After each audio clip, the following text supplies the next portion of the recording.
I lost my foundation, my beauty blender, I mean. So yeah, I'm using a brush. Anyways, get right with me while I tell you crazy story. Not really. So there's this one girl that, like, everyone hated. Not really everyone, besides her friends. I didn't hate her that much. For sure, she's annoying and all, but, like, I don't know. We just don't really interact at all. Try to avoid her, so yeah. So one time we were outside, and she was running.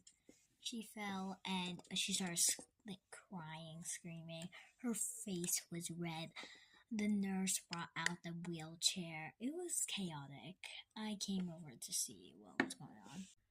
And so since we all hated her,